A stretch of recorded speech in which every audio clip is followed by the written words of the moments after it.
Dans cette vidéo, nous allons apprendre à construire un arbre de parenté.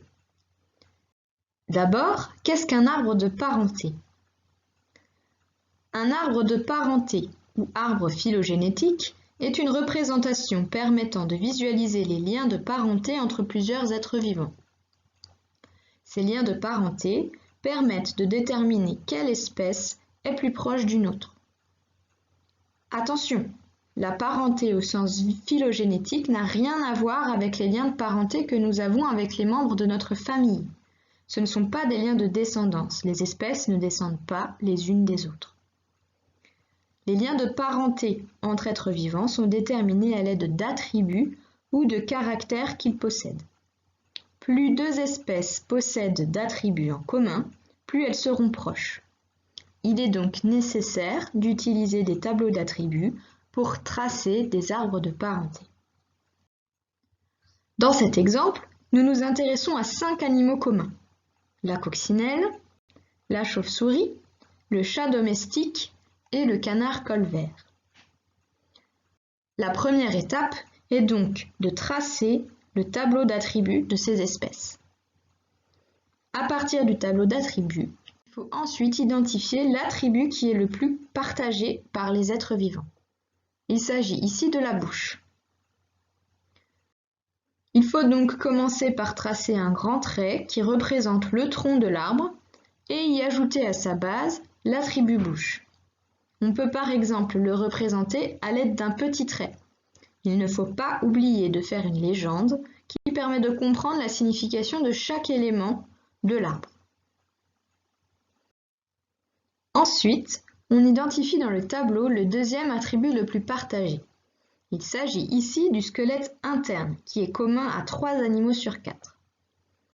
Il faut donc ajouter un deuxième trait plus haut sur le tronc de l'arbre avec le nom de l'attribut, ici squelette interne.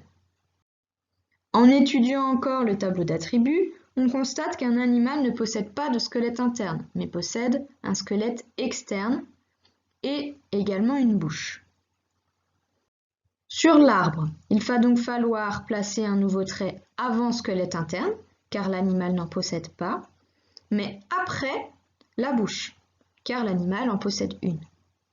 Pour cela, on trace une nouvelle branche entre ces deux attributs sur laquelle on place l'attribut squelette externe.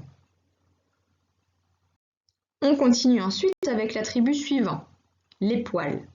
Cette fois, les animaux qui possèdent des poils possèdent également un squelette interne. On peut donc placer l'attribut sur le tronc au-dessus de squelette interne.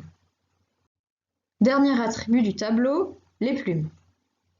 Dans ce cas, les animaux qui possèdent des plumes possèdent un squelette interne mais pas de poils. Il faut donc de nouveau rajouter une branche qui se situe entre squelette interne et poils. Une fois tous les attributs placés sur l'arbre, il faut ajouter les différentes espèces. La coccinelle qui possède un squelette externe, le canard colvert qui possède des plumes, le chat domestique et la chauve-souris qui possèdent tous les deux des poils. À ce stade, il est important de bien comprendre comment lire un arbre de parenté. Il se lit de bas en haut. On voit alors, au cours des temps géologiques, que le premier attribut à être apparu est la bouche. Cet attribut était possédé par un ancêtre hypothétique que l'on ne connaît pas, mais qu'on représente au niveau de ce nœud, c'est-à-dire au niveau de l'intersection entre le tronc et la première branche. Cet ancêtre est l'ancêtre de la coccinelle, du canard colvert, du chat domestique et de la chauve-souris.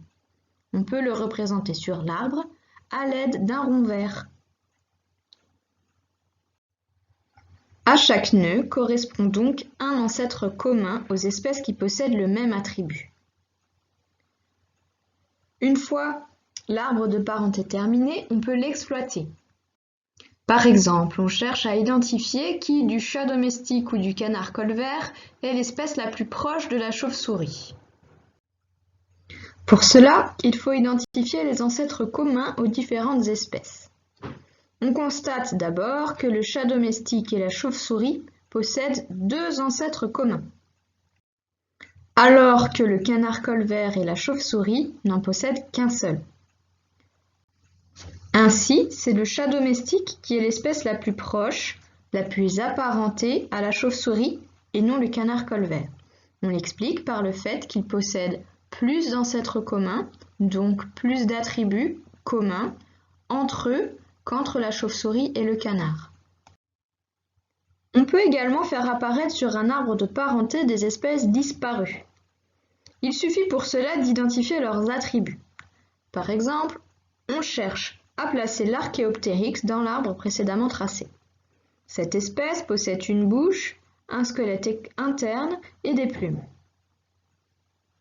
On peut donc ajouter une sous-branche à la branche portant l'attribut plume et placer au bout l'Archéoptérix.